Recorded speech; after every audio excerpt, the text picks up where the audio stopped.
হায় রে আমার নবীর মায়ার দিন,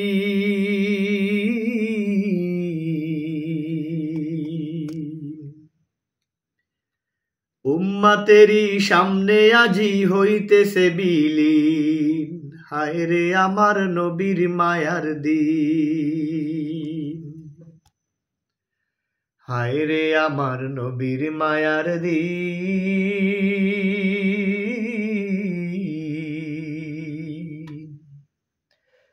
উম্মতেরই সামনে আজি হইতেছে বিলীন। হায় রে আমার নবীর মায়ার দিন। শহরে যাইতেন নবী, ধর্ম করিতেন প্রচার, ইহুদিরা পাগল বলে মারিত পাথর। শহরে যাইতেন নবী, ধর্ম করিতেন প্রচার, ইহুদিরা পাগল বলে মারিত পাথর। হায়রে পাথর খেয়ে রক্তে জুতো, হায়রে পাথর খেয়ে রক্তে জুতো হইত রঙ্গিন।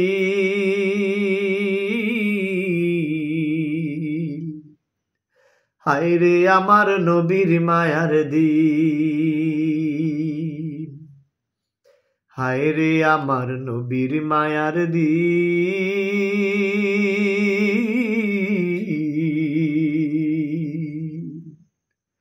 উম্মতেরই সামনে আজি হইতেছে বিলীন। হায়রে আমার নবীর মায়ার দিন। বলেন হযরত হাফসা খাতুন,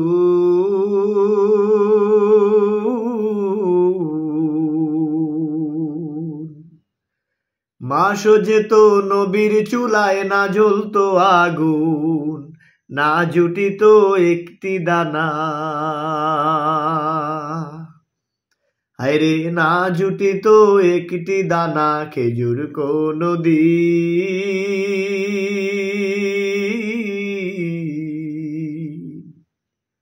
হায়রে আমার নবীর মায়ার দিন, হায়রে আমার নবীর মায়ার দিন,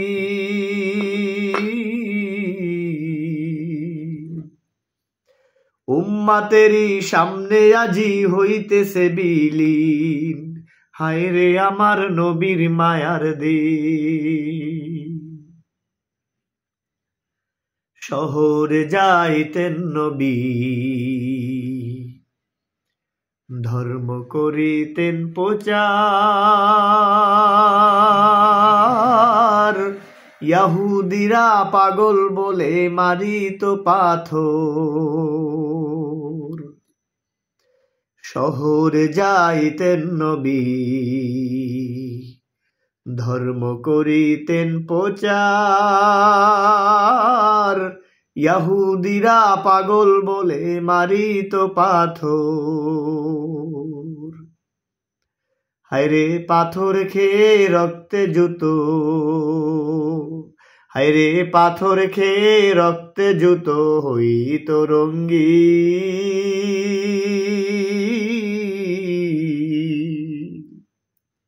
হায়রে আমার নবীর মায়ার দিন, হায়রে আমার নবীর মায়ার দিন,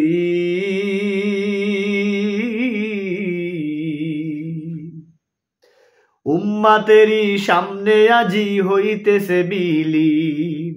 হায়রে আমার নবীর মায়ার দিন।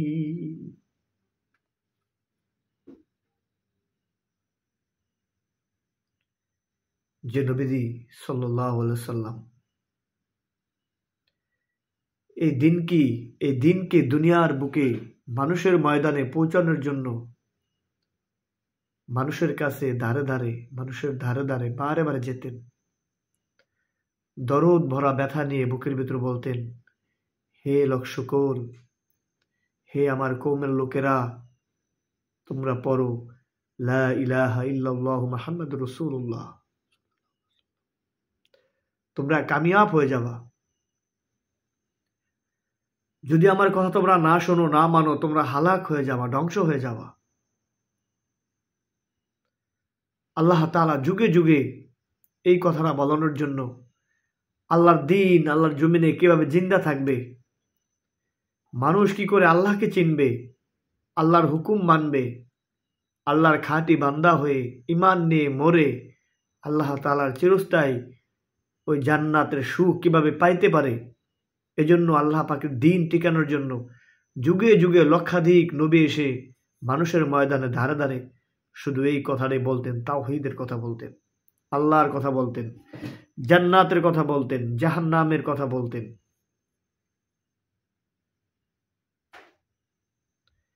এক এক নবী এক একভাবে দিন প্রচার করে, কত কষ্ট মুজাহেদা করে দুনিয়ার বুকে মানুষের কাছে দিন পৌঁছে দিয়েছেন। হযরত ইব্রাহিম আলাইহিস সালাম, জাতির পিতা ইব্রাহিম আলাইহিস সালাম, তিনি নমরুদের যুগে আল্লাহ তাআলা তাকে পাঠিয়েছিলেন এই কথা বলার জন্য। নমরুদ তাকে আগুন দিয়ে পোড়ানোর জন্য বিশাল এক আগুনের কুণ্ডলী সৃষ্টি করে হযরত ইব্রাহিম নবীকে আগুনের ভিতরে পোড়াবার চেষ্টা করেছিলেন।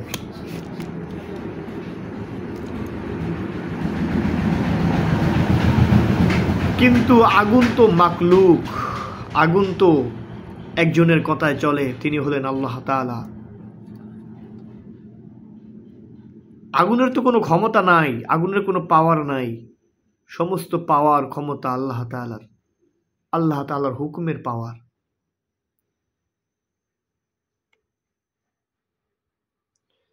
হযরত ইব্রাহিম আলাইহিস সালামকে আগুনে ফালানোর জন্য নমরুদ বিশাল এক আগুনের কুণ্ড তৈরি করলেন, আগুন জ্বালালেন। কি করে আগুনের ভিতরে তাকে ফালাইবেন? আগুনের কাছে তো যাওয়া যায় না। তাদের প্ল্যান ছিল আগুনের মাঝখানে ইব্রাহিমকে ফালাইতে হবে, তাহলে পুরে ছাই হয়ে যাবে, একাত্মতা আল্লাহর কথা বলা দুনিয়ার জমিনে বন্ধ হয়ে যাবে।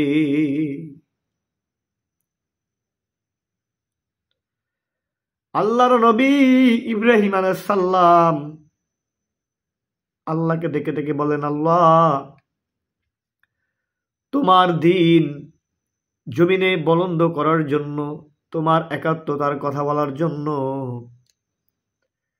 আজকে আমার আগুনের ভিতর হয়তো পড়তে হবে। মালিক, আগুনের তো কোনো ক্ষমতা নাই, আগুন তো তুমি বানাইছো, তোমার কথায় চলে। আল্লাহ, তুমি যদি আমাকে হেফাজত করো, দুনিয়ার কোনো মানুষ আমাকে কিছুই করতে পারবে না। নবীদের ঈমান। বিশাল বড় আগুনের কুণ্ডের ভিতরে যখন নমরুদ বড় আকারে চরক লাগাই দিলেন, চরক, ওই চরকের মাথায় তারে বসাইয়া আর এক দ্বারে তারে ঘুরাইয়া আগুনের মাঝখানে তাকে ফালাবে।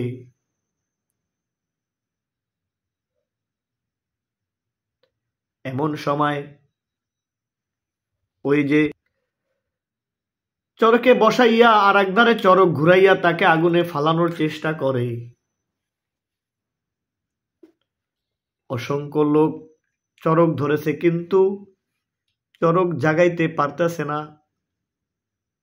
কারণ আল্লাহ তাআলা ফেরেশতা দিয়া চরকের মাথা জমিনে দাবাইয়া ধইরা ফেলাইছে। দুনিয়ার মানুষ তো ওটা জাগানো সম্ভব না। নমরুদ হতাশ হয়ে গেছে, কি করবেন?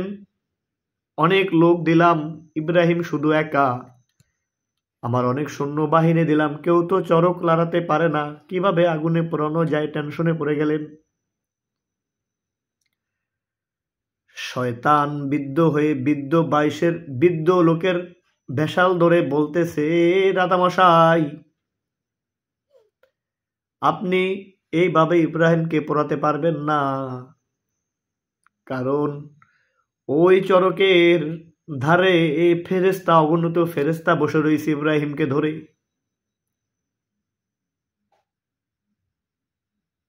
কি করতে হবে? শয়তান বলে, এখানে একটা মেলা বসায়া দেন, মহিলা পুরুষকে এখানে জিনা করতে বলেন। জিনা, যেখানে জিনা হয় সেখানে ফেরেশতা থাকে না।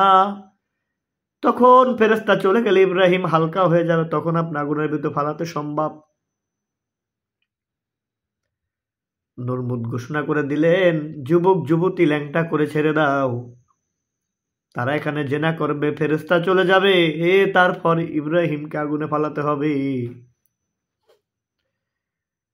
মেলা বসায় দিল, জেনা আরম্ভ হয়ে গেল, ফেরেশতা চলে গেল।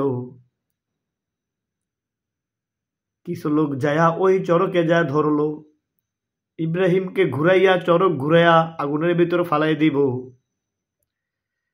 ওই চরকের ভেতর ছিল ইব্রাহিমের বাবা আজর কুমার।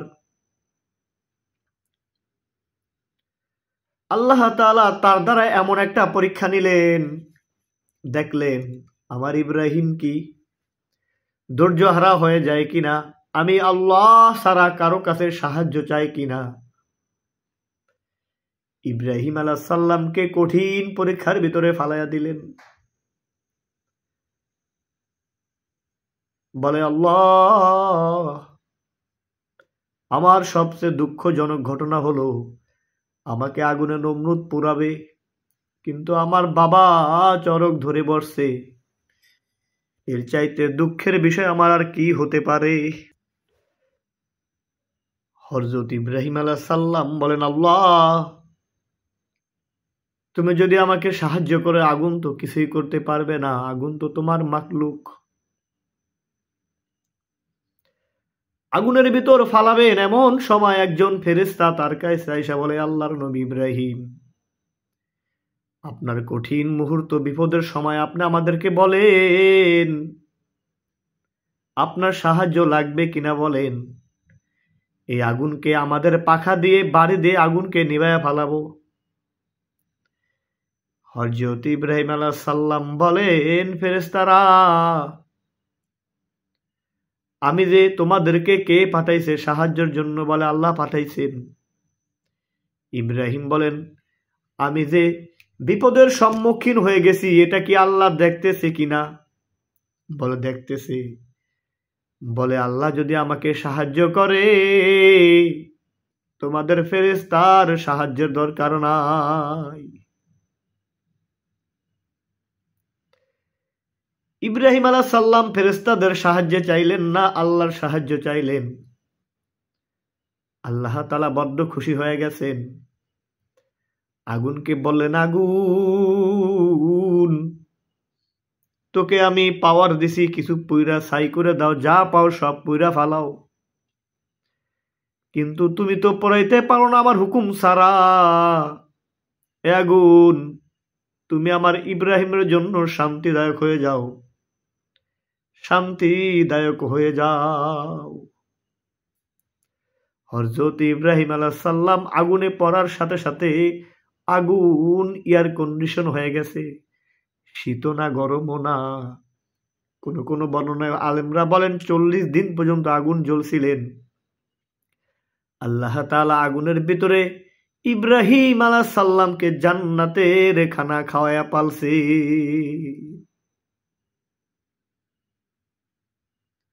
এই দিন প্রচারের জন্য অনেক নবী অনেকভাবে কষ্ট মুজাহাদা করেছেন। আর আমরা হতভাগা উম্মাত, আমাদের নবী জনাবে মুহাম্মদ রাসূলুল্লাহ সাল্লাল্লাহু আলাইহি ওয়াসাল্লাম এই দিনের জন্য এত কষ্ট মুজাহাদা করেছেন, যা বোঝানোর জিনিস নয়। আল্লাহর নবী সাল্লাল্লাহু আলাইহি ওয়াসাল্লামকে আল্লাহ এমন মর্যাদা দান করলেন, যার শরীরে মশা মাছি পড়া হারাম ছিল, ওই শরীরকে কাফের বেঈমানরা পাথর মেরে ক্ষত বিক্ষত করে ফেলাইছেন।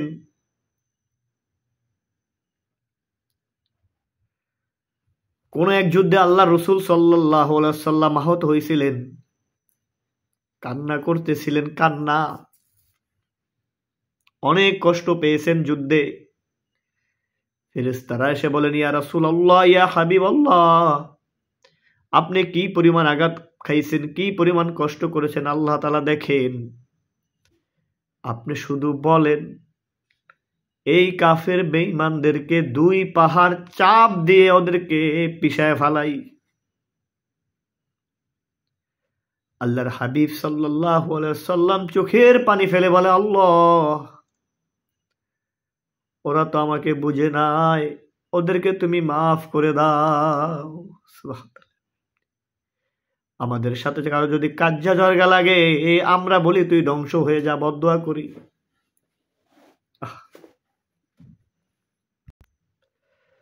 আল্লাহর নবী সাল্লাল্লাহু আলাইহি ওয়াসাল্লাম কেঁদে কেঁদে বলেন, আল্লাহ,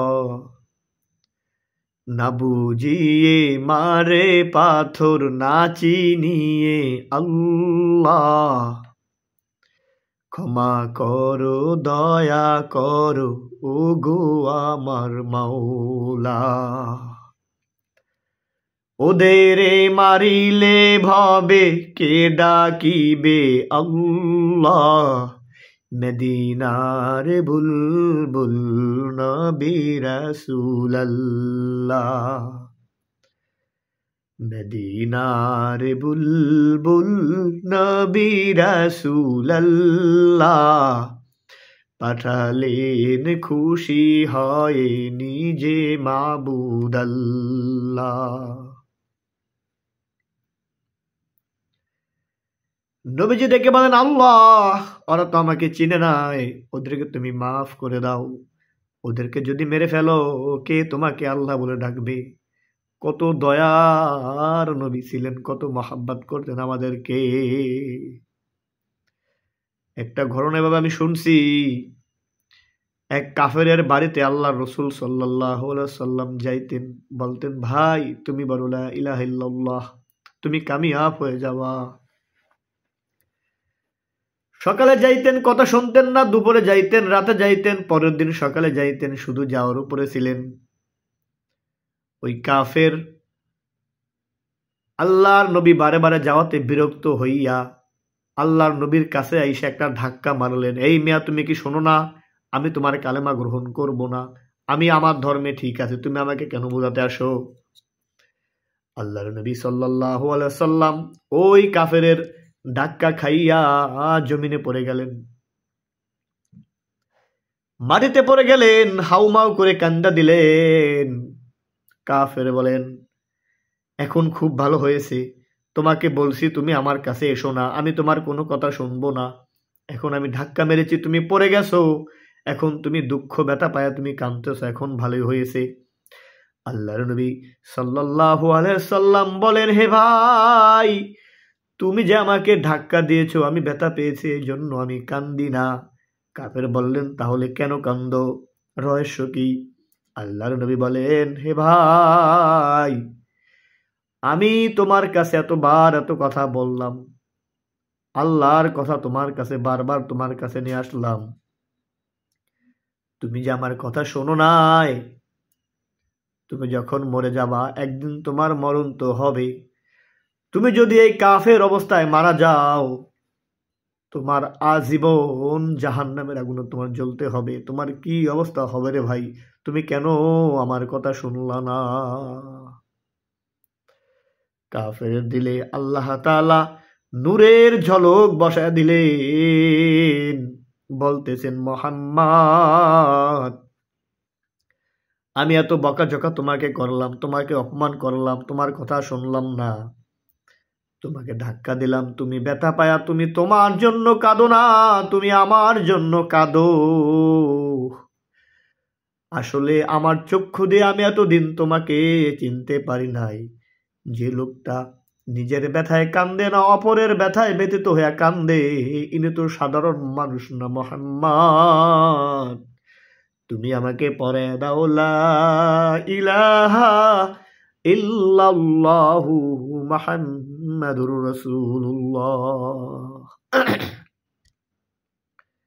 কি আখলাক, কি দরদ ছিল আমাদের নবীজির। কিন্তু আজকে আমরা দুনিয়ার বুকে আমাদের দেমাক হিংসা দেখে মুসলমান ভাইয়েরা দূরে সইরা যায়। আজকে আমরা মুসলমান হয়ে আর এক মুসলমানকে দেখতে পারি না, আর একজনের উপর কত হিংসা রাখি। এই জন্য অনেক আলেমরা বলে, ব্যক্তিকে তুমি খারাপ মনে করো না, তার কাজকে তুমি খারাপ মনে করো, তার কর্মকে তুমি খারাপ মনে করো। সে যদিও কর্ম খারাপ করে, তুমি তাকে ভালো কথা বোঝানোর চেষ্টা করো। এমন হাজারো অকেয়া রসুলের জিন্দিগিতে, এরকম হাজারো কাহিনী আছে। উম্মাতের দরদি নবী অনেক দরদ করতেন উম্মাতকে। কিন্তু আফসোস, আমরা মুসলমানের ঘরে জন্ম নিয়া নবীর উম্মাত হইয়াও নবীকে চিনি না।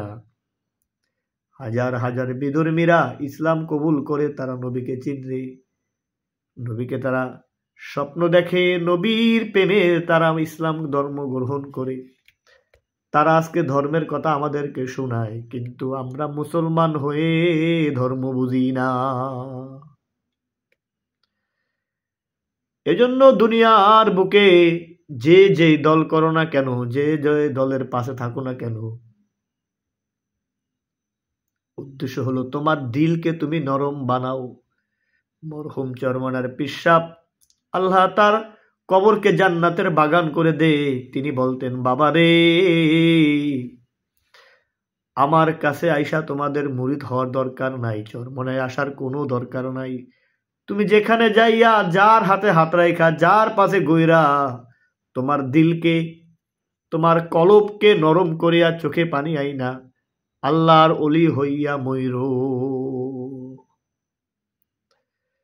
লা ইলাহা ইল্লাল্লাহ, লা ইলাহা ইল্লাল্লাহ, লা ইলাহা ইল্লাল্লাহ, লা ইলাহা ইল্লাল্লাহ, লা ইলাহা ইল্লাল্লাহ, লা ইলাহা ইল্লাল্লাহ, লা ইলাহা ইল্লাল্লাহ, লা ইলাহা ইল্লাল্লাহ। নাই কোনো মাবুদ আল্লাহ ছাড়া, লা ইলাহা ইল্লাল্লাহ, লা ইলাহা ইল্লাল্লাহ, লা ইলাহা ইল্লাল্লাহ, লা ইলাহা ইল্লাল্লাহ। দুনিয়ার বুকে এখনো মাওলার অনেক আশেক আছে। কেরাসিনে যদি আগুন লাগে কেমন জ্বলে, কিন্তু আল্লাহর কিছু আশেক বান্দা আছে, তারা এখনো যদি দুনিয়ার জমিনে এই জিকিরের আমল করে, হর হারতে আল্লাহ তাআলার জিকির করে, তাদের দিলটা খুব নরম হয়ে যায়। কারণ তারা জানে লা ইলাহা ইল্লাল্লাহ মুহাম্মাদুর রাসূলুল্লাহ। আল্লাহ ছাড়া কোনো আমার মালিক হতে পারে না, আল্লাহ ছাড়া কোনো আমার গোলামি করার জন্য এরকম কোনো মালিক হতে পারে না। নবী মুহাম্মাদুর রাসূলুল্লাহ আমার নবী নেতা।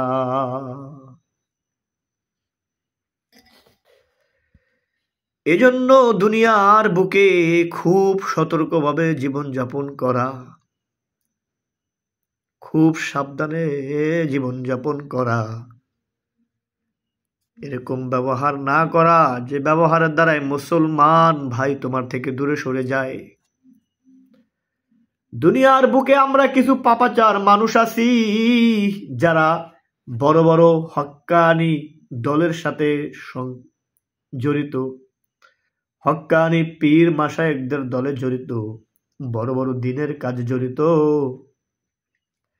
কিন্তু আফসোস, এই হক্কানি পীর মাশায়েখদের পাশে ঘুরেও যাদের দিলকে আমরা নরম করতে পারেন নাই, যাদের দিলকে আমরা হক্কানি ওলামা একরামদের পাশে ঘুরো, আমরা দিলকে নরম করতে পারি নাই, দিলের থেকে হিংসা দেমাগ দূর করতে পারি নাই, আমিত্ব দূর করতে পারি নাই। এর চাইতে হতভাগা ব্যক্তি আর কি হতে পারে?